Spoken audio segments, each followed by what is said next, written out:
Today's topic 4.2 Family System Day to Day Life. Joint family system was prevalent in the Vedic period. The Grihapati was the head of the family and a man responsible for the family. His family included his own parents, wife, children, and also families of the children's, the younger brother and their families. This family system was patriarchal. In the initial period, there was reference to women scholars such as Lopamudra, Gargi, Maitri in Vedic literature. However, slowly the restriction on women went on increasing and their position in the family and society became secondary. The houses during the Vedic period were earthen or wattle and dub constructions. Wattle means woven lattice of wood strips which is dubbed with clay mixed with cow dung. A house was called griha or a shala. The diet of people mainly consisted of cereals like wheat, barley, and rice. From this, they made different preparation. Words like yawa, gudhum, varihi, etc. can be found in the Vedic literature. Yawa means barley, gudhum means wheat, varihi means rice. The Vedic people relished milk, yogurt, ghee, butter, honey, black gram, urad, lentil, masoor, sesame, and meat were also part of their diet. People in the Vedic period used cotton and woolen garments. They also used the valkas or cloths made from the barks of the tree.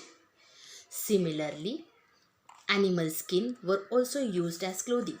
Men and women used ornaments of gold, flower, garlands, string made of beads, etc.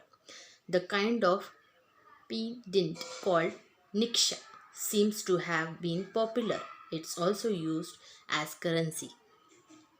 Singing, playing musical instruments, dance, board games, carrot race, and hunting were the means of recreations. Their main musical instruments were veena, shatuntu, cymbals, and the conch. Percussion instruments like damaru and mridang were also used. Agriculture and animal husbandry, economic and social life. Agriculture was the main occupation during the Vedic period. Many oxen were yoked together to plough the fields. The plough had iron plough's hair.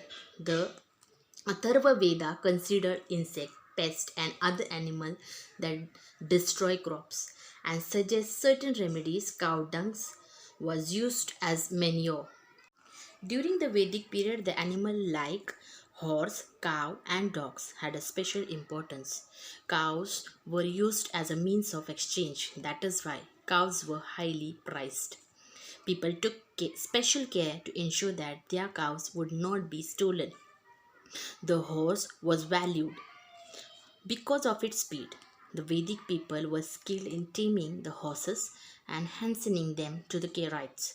Chariot in the Vedic period had spoked wheels which are lighter than solid wheels.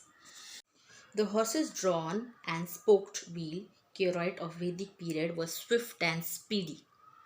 In this period, apart from agriculture and animal husbandry, several other occupations had flourished. Artisans and people practicing various occupations were an important part of social system. They formed independent organization known as shrinis or guilds. The head of guild was known as Shrishti. However, slowly the status of skilled artisan became secondary. During this period, there were four Varanas: Brahmin, Kshatriya, Vaishya, and Sudra. A Varna was determined by the occupation of people. In the later period, the Varnas came to be determined on the basis of birth. This gave rise to the caste. The caste system led to the inequality in the society.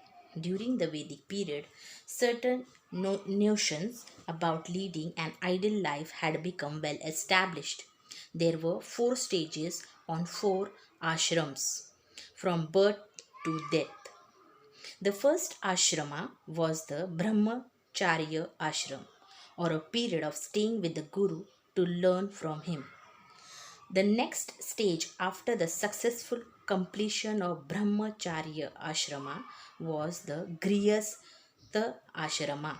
It was expected that during this period a man would carry out his duty towards his family and society with the help of his wife. The third stage of was Varnastha ashram, when a man was expected to detach, that is, leave himself from the household, retire to a solitary place, and lead a very simple life. The fourth stage was the sannyas ashrama. At this stage, the convention was to renounce all the relation, lead life in order to understand the meaning of human life and not to stay in one place. The next we are going to see is 4.4, religious ideas. In the religious idea of the Vedic period, forces of nature such as the sun, wind, rain, lightning, storm, river were given the form of deities. Vedic compositions pray them to become life giving forces. The Vedic period put offerings into the yajna fire to please them. These offerings were called Havi. Yajna is the act of offering Havi into the fire. Essentially, the yajna rites were special. Later on, the rules of yajna became harder and harder. The importance of the priest went on increasing. The people in the Vedic period had thought about how the natural phenomena occur. Summer is followed by the rainy season, and the rainy season is followed by winter. This is the regular cycle in the nature.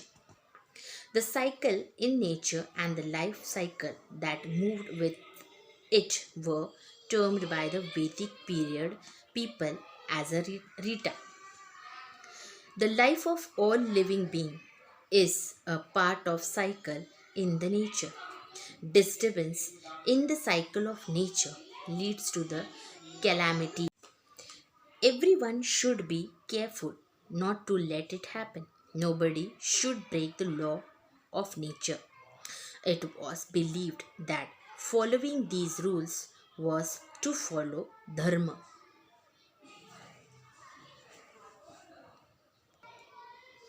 Next, 4.5, political system. In the Vedic period, each village had a head known as Gramin. A group of villages formed a Vish, whose head was called as Vishwapati. Several Vish formed a Jana. Later, when the Jana settled into a specific region, it came to be known as Janpada or Janpad. The head of the Jana was known as the Nirpa or Raja, that is the king. The main duties of the king were to protect the people, collect taxes, run the administration efficiently. In order to run the administration smoothly, the king appointed various officers. The Purohit, that is the priest, and the Senapati of the army were officers of special importance. The officer who collected the taxes was known as the Bhagduk. The Bhag means share. The person who collected the king's share of the produce of Jana was called as the Bhagdug. There were four institutions who guided the king: Sabha, Samiti, Vidhat, and Jana. The people of the state participated in their working. Women too participated in the working of the Sabha and Vidhat. The Sabha consisted of senior citizens of the state, whereas the Samiti was a general body of the people. Later on, the Vedic thought, Smriti, and Puranas were composed. After a period of time, the religious streams based on the Veda, Smriti, Puranas, and local tradition came to be known as Hinduism. Along with the Vedic stream, there were other religious trends which took a different position from the Vedic one regarding the yajna rites and the Varna system. We will learn more about them in the next chapter. Thank you.